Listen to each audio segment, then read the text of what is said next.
Bom dia! Estou aqui para o nosso devocional e hoje então, Provérbios 18, vamos ler aqui então. A palavra diz assim: quem não gosta de estar na companhia dos outros só está interessado em si mesmo e rejeita todos os bons conselhos. O tolo não se interessa em aprender, mas só em dar as suas opiniões. Os maus são desprezados e quem suja o seu próprio nome passa vergonha.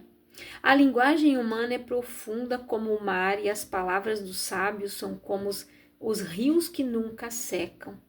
Não é certo dar razão ao culpado, deixando de fazer justiça ao inocente. Quando o tolo começa uma discussão, o que ele está pedindo é uma surra. Quando o tolo fala, ele causa a sua desgraça, pois acaba caindo na armadilha das suas próprias palavras. Os mexericos são tão deliciosos como gostamos de saboreá-los. O trabalhador relaxado é companheiro daquele que desperdiça. O nome do Senhor é como uma torre forte, para onde as pessoas direitas vão e ficam em segurança. O rico pensa que a sua riqueza o protege como as muralhas altas e fortes em volta de uma cidade. A pessoa orgulhosa está a caminho da desgraça, mas a humilde é respeitada.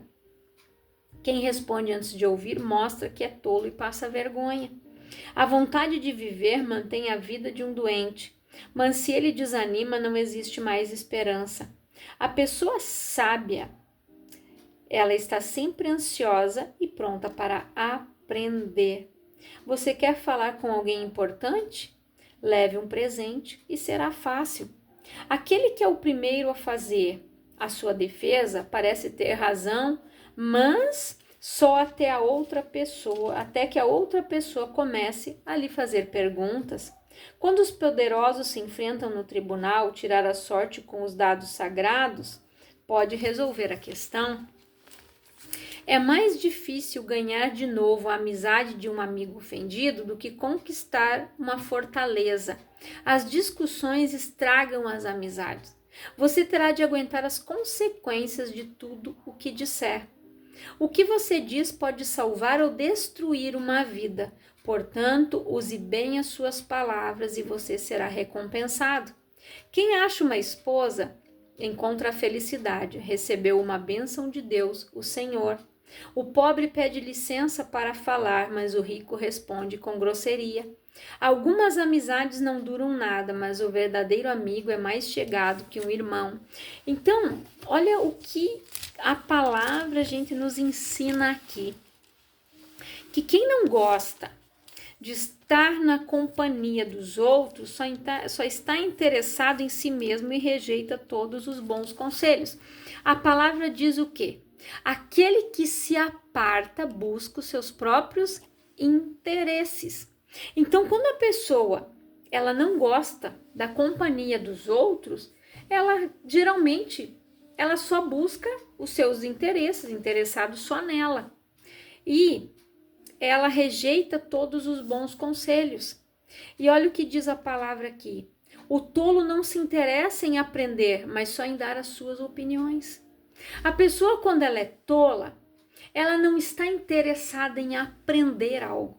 Ela não olha para as situações tentando tirar uma lição, tentando aprender com os seus erros, principalmente dando ouvidos para aquilo que alguém está falando. Bah, eu fiz tal coisa, a consequência foi essa, pois é, né? Eu errei de ter. Não, ela não aceita esse tipo de conselho.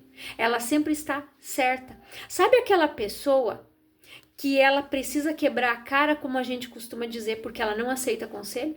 Aí depois que ela quebrou a cara, ela fez uma escolha errada e que todos pagam o pato junto à consequência do erro dela e da decisão errada dela, daí ela diz, pois é, você tinha razão. Depois.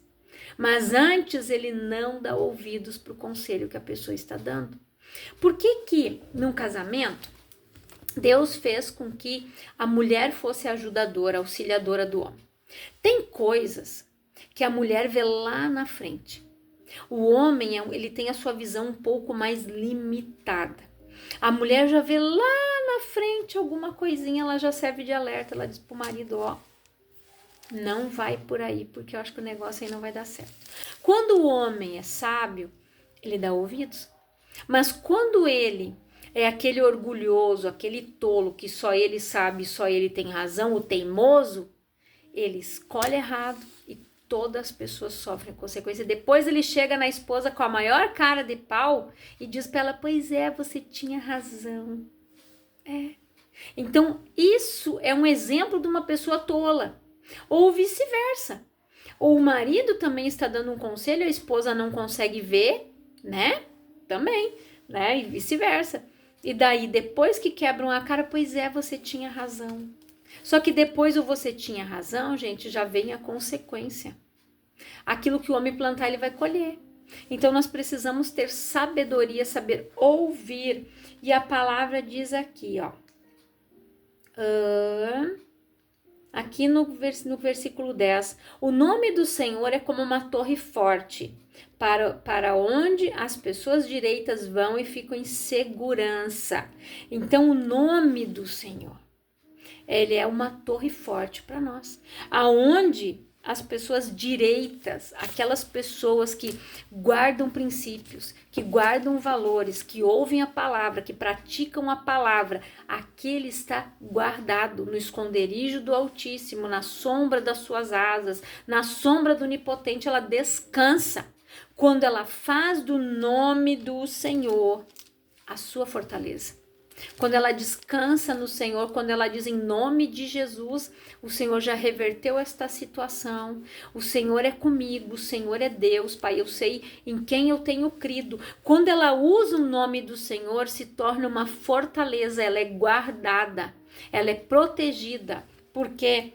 Porque as pessoas direitas ali, elas ficam em segurança, elas sabem quem está cuidando delas. Elas sabem que se o Senhor não guardar, em vão vigia a sentinela. Não adianta nada. Não adianta nada o meu esforço e se eu não estiver agindo de acordo com a palavra. Se eu não estiver declarando as palavras de acordo com a palavra de Deus. E se eu não tiver na minha boca o vocabulário do céu. Eu não posso ser uma pessoa negativa, eu não posso ser aquela pessoa que vai dizer, pois é, não dá, não sei, acho que não tem jeito, não, isso aí, não, gente, isso aí não é o vocabulário de Deus. Eu posso todas as coisas naquele que me fortalece. Jesus me tirou das trevas, hoje eu vivo na luz. Ele me amou primeiro. Então, ande de acordo com a palavra, declare de acordo com a palavra. Com aquilo que você tem ouvido. A fé vem pelo ouvir, o ouvir pela palavra de Deus. Então ouça a palavra, busque, se consagre, ouça, deixe que Deus seja o teu escudo, deixe que o Senhor coloque os teus pés sobre a rocha, deixe que o Senhor guerreie as tuas guerras. Ele é o Senhor dos exércitos. O que Davi disse quando ele chegou ali e viu o Golias? Quem este incircunciso filisteu pensa que ele é para se levantar contra o exército do Deus vivo? Ele é o Senhor da guerra. É o Senhor que guerreia as nossas guerras quando nós confiamos, quando nós declaramos em nome de Jesus, Pai, essa batalha o Senhor está na frente, Pai. Sei que o Senhor já me deu a vitória e eu creio, eu tomo posse da minha bênção. É assim que você vence. O nome do Senhor te coloca num lugar seguro. Aqui. A pessoa orgulhosa está a caminho da desgraça, mas a humilde é respeitada. Quem responde antes de ouvir mostra que é tolo e passa vergonha. Por que a palavra diz que nós devemos ouvir mais? Ser prontos para ouvir, tardios para falar e tardio para nos irarmos. Por causa disso. Porque quando a pessoa, ela... Aqui, deixa eu só achar aqui, um pouquinho. Quando ela responde antes de ouvir, ela mostra que é tola e ela passa vergonha. Porque ela não ouviu aquilo que a pessoa quer falar. Ela não deixa a pessoa fazer a sua colocação. Por que num tribunal cada um tem o seu direito de falar? O que é acusado e o que não é. Cada um tem o seu direito de defesa. Por quê? Porque o juiz ali, ele precisa ouvir ambas as partes. Ele precisa ouvir as testemunhas, ouvir aquela pessoa falando. Então, primeiro ele precisa ouvir para depois ele sair, se reunir, ele tira um tempo, ele analisa as provas, ele analisa os fatos para depois ele dar uma sentença. Ele não pode ser tolo de simplesmente ouvir dizer, então tá, fulano, é assim, ó, pá, bateu o martelinho. Não. O juiz, gente, é um exemplo da pessoa sábia. Ele sabe ouvir ambas as partes, de defesa, de acusação.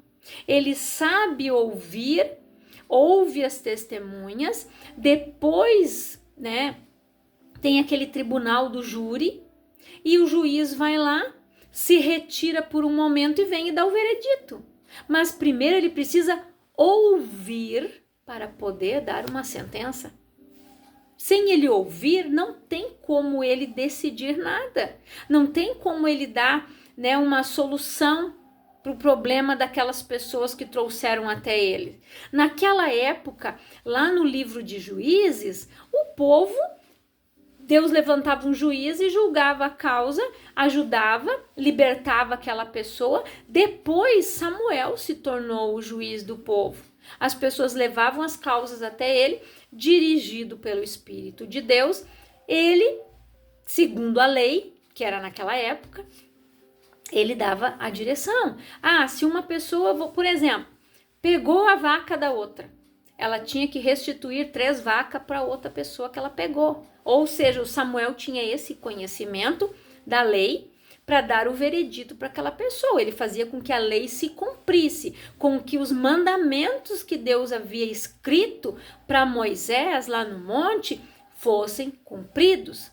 Então, hoje é a mesma coisa, só que Samuel tinha que ouvir ambas as partes para depois ele também dar o veredito de acordo com as leis do Senhor. E isso se faz hoje, né? No Tribunal de Justiça, ambas as partes são ouvidas. Primeiro, ouvir, para depois ter uma sentença. Então, nós precisamos, gente, ser sábios, porque aquela pessoa que fala antes, ela passa vergonha. A vontade de viver mantém a vida de um doente, mas se ele se desanima, não existe mais esperança. A pessoa sábia está sempre ansiosa para aprender. A pessoa sábia, ela quer aprender mais, cada dia mais. Ela quer saber, ela quer ter entendimento, ela quer ter conhecimento, ela quer se aprofundar das coisas. É aquela pessoa que quando ela abre a boca para falar, ela sabe, gente, vários assuntos.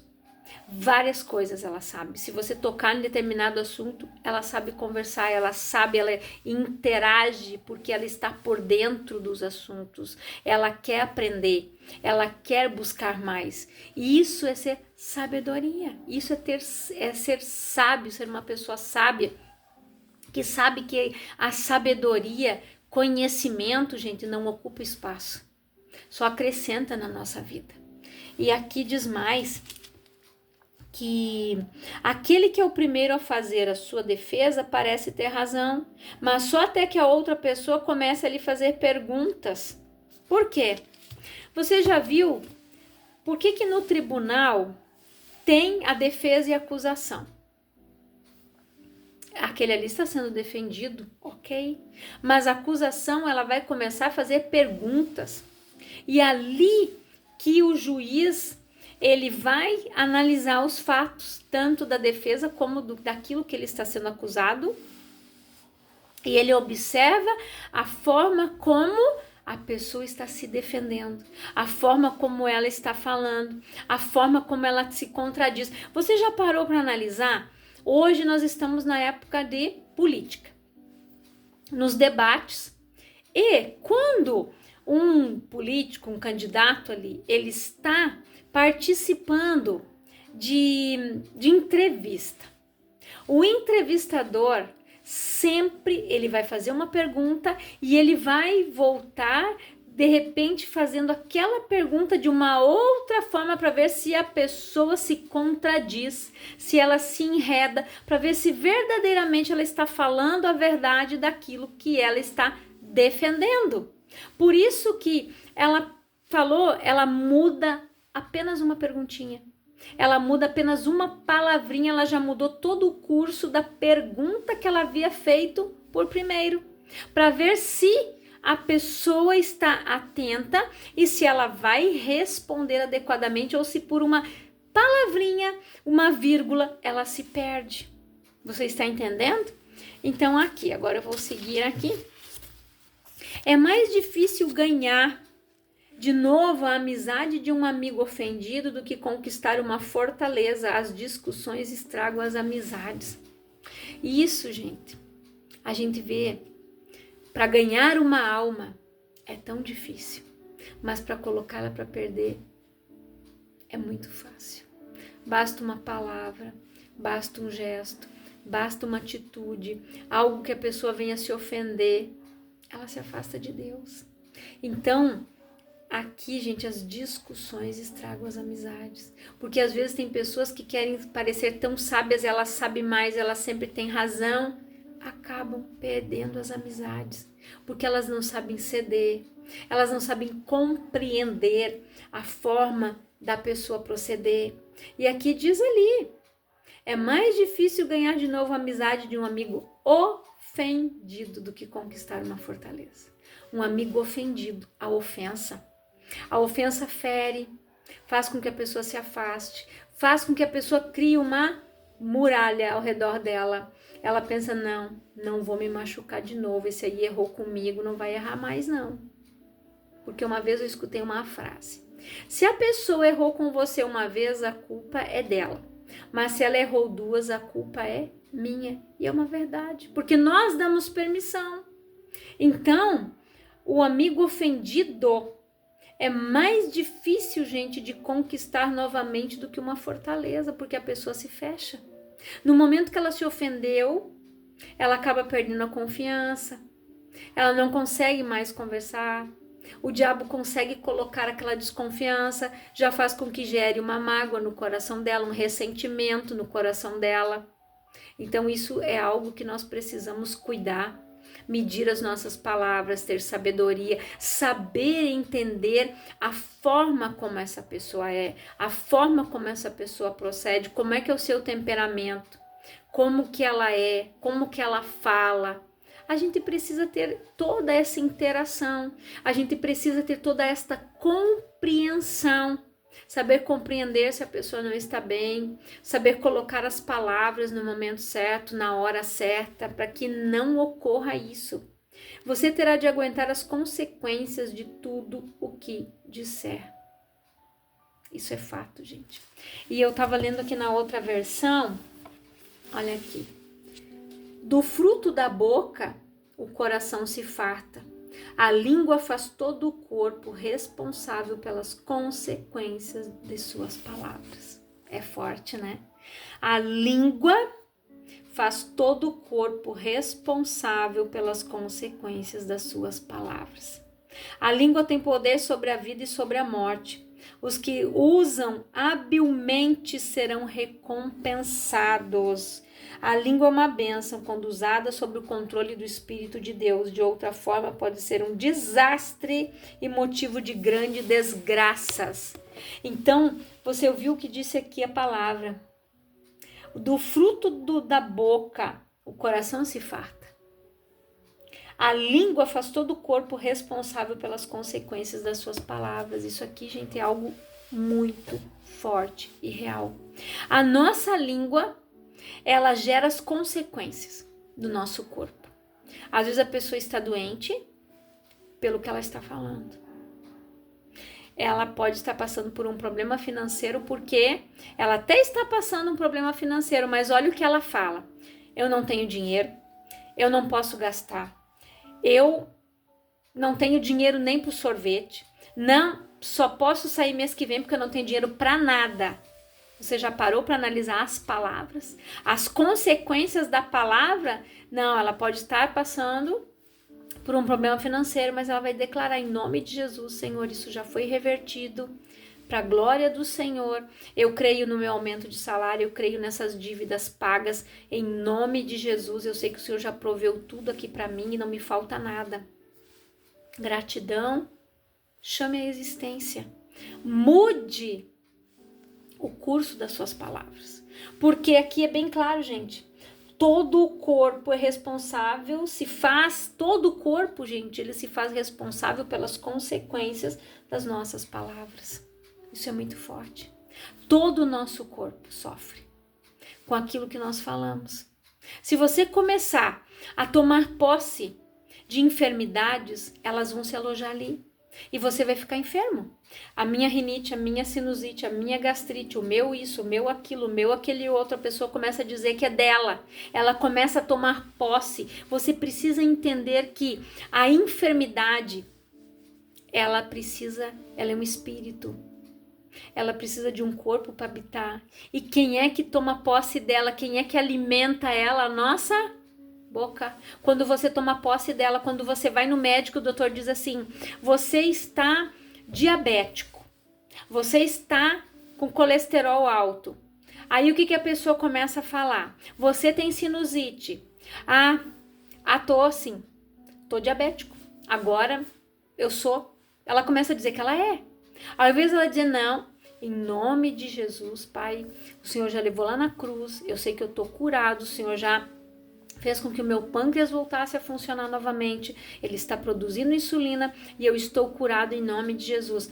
Vai seguir a instrução do médico? Vai fazer a medicação, vai fazer o controle da glicose, vai reduzir o açúcar, vai reduzir a farinha, vai seguir a instrução do médico.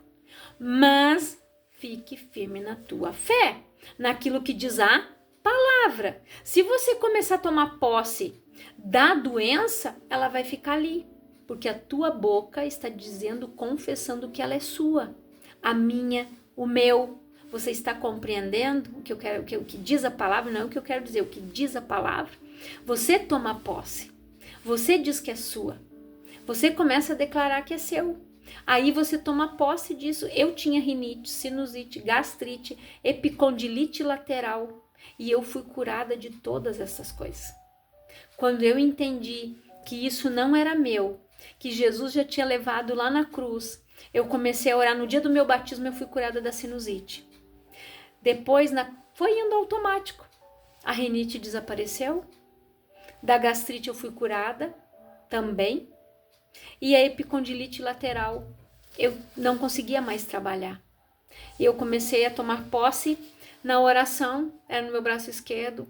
Eu orei juntamente com o pastor no dia que ele fez a oração da fé. Depois que eu ouvi essa palavra que Jesus havia levado tudo sobre si, que aquilo não era meu, eu disse: Senhor, em nome de Jesus, eu não aceito isso. Que esse espírito de enfermidade saia do meu braço, do meu corpo agora. Gente, meu braço começou a queimar como fogo.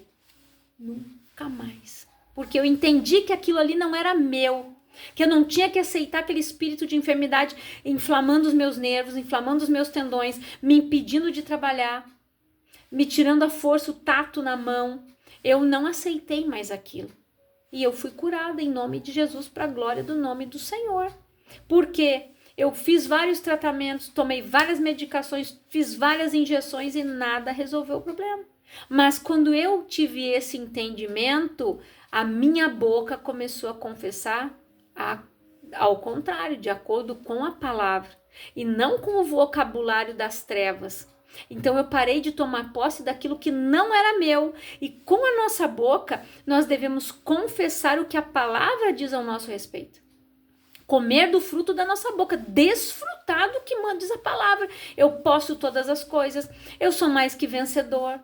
Jesus me ama, eu já sou curado pelas feridas de Jesus, eu já sou sarado porque Ele é o Senhor que sara, é o que diz a sua palavra.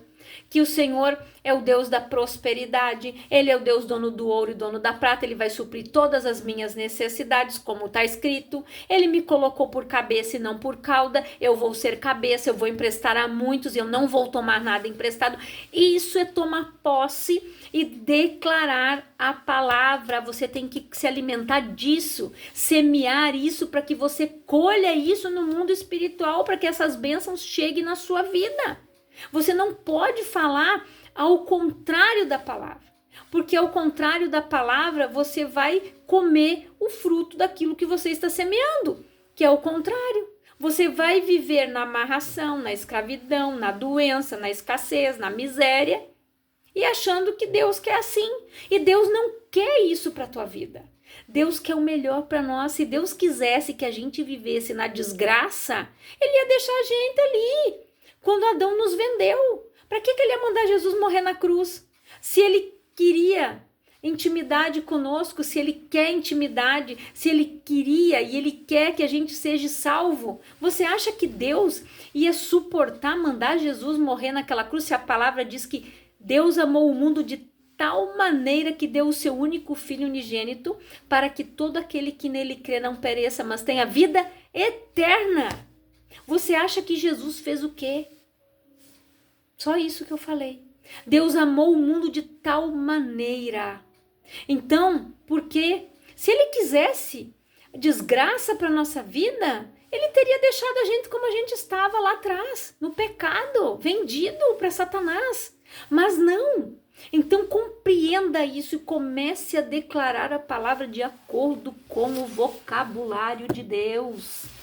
Viva, coma, desfrute da palavra. Fale o que está escrito aqui a teu respeito.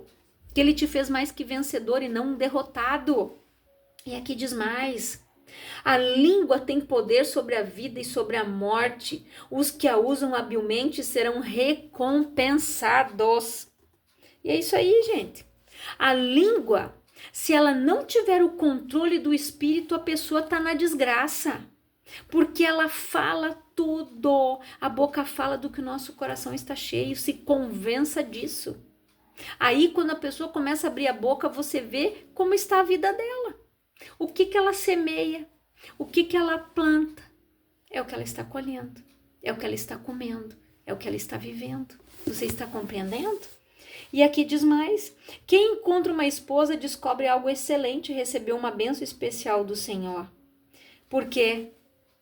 Porque quando a pessoa busca em Deus, se ele encontrar a esposa sábia, gente. Quem encontra uma esposa descobre algo excelente e recebeu uma bênção especial do Senhor. Quem sabe buscar em Deus o seu casamento, quem sabe buscar em Deus o seu cônjuge, ele vai receber uma bênção especial do Senhor. Ele não vai receber qualquer coisa. Ele vai receber aquela pessoa que Deus tem preparada, que Deus tem reservada para estar ao lado dele, para estar ao lado dela. Mas quem encontra do Senhor uma esposa, recebeu um presente especial do Senhor.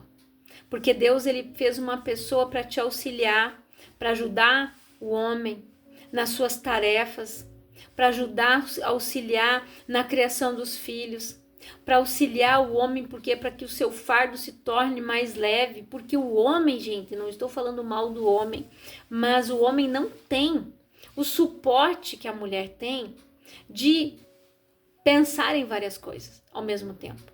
O homem vai ali, faz aquele trabalho, deu e pronto. Quando ele chega em casa, ele precisa desacelerar, deixar ele entrar na caixinha do nada, pegar o controle, ficar ali mudando de canal, deixar ele dar um tempo até que ele se desligue dali para que você possa ir conversar alguma coisa com ele. Mas a mulher não. A mulher, ela chega em casa, ela chega do trabalho, lá no trabalho mesmo ela já tá pensando, o que eu vou fazer pra janta, eu tenho que comprar tal coisa no mercado, eu tenho que fazer o tema do fulaninho, nossa, isso aqui. A mulher pensa e ela enxerga mais lá na frente. Tem coisas que o homem custa cair a ficha, ou o homem não enxerga, mas a mulher já viu lá adiante. Então, por isso que Deus fez dela a sua auxiliadora. Por isso que aquele que encontra uma esposa, né, descobre algo excelente, recebeu uma bênção especial do Senhor. Então, cuide do teu casamento, cuide da tua esposa, cuide do teu esposo, porque você recebeu uma bênção especial do Senhor. Quando você soube esperar nele, quando você buscou nele o teu casamento, você vai ver que você recebeu algo especial do Senhor, um presente de Deus. Então que você comece a olhar assim. Se o teu casamento não está bem, mas comece a olhar para essa pessoa que está do teu lado e diga, ela é uma bênção, ela é um presente do Senhor. E você vai ver que essas palavras que você vai começar a profetizar, que você vai começar a lançar sobre a vida dela, vão se tornar realidade. Porque o justo vive da fé. Se ele recuar, a minha alma não tem prazer nele. Se eu começar a reclamar, se eu começar a falar mal, eu não vou resolver o problema, eu não vou mudar a pessoa. Eu preciso abençoar ela. Dizer que ela é um presente, que ela é uma bênção. Um presente que o Senhor te deu. Fale isso para o teu cônjuge. Você é uma bênção, você é um presente que o Senhor me deu. Fale isso para o teu esposo, para a tua esposa. Conversem. Isso hoje, gente, está faltando muito diálogo. Hoje o celular está desvinculando as pessoas, desconectando as famílias, desconectando casais. Assim como também está desconectando as pessoas de Deus. As pessoas não tiram mais o tempo para orar, não tiram mais tempo para buscar. Acham que se ouvir uma pregação aqui, elas não precisam ir na igreja amanhã. E não é assim. Jesus disse: congregai. E nós precisamos congregar, precisamos nos alimentar, ouvir a palavra, pedir um conselho, pedir uma oração, pedir uma orientação. Então, reflita nessa palavra. Leia esse capítulo e que o Espírito Santo fale mais ao teu coração. Eu quero orar com você, Pai, em nome de Jesus. Eu oro por todas estas pessoas que estão ouvindo esta palavra, Pai.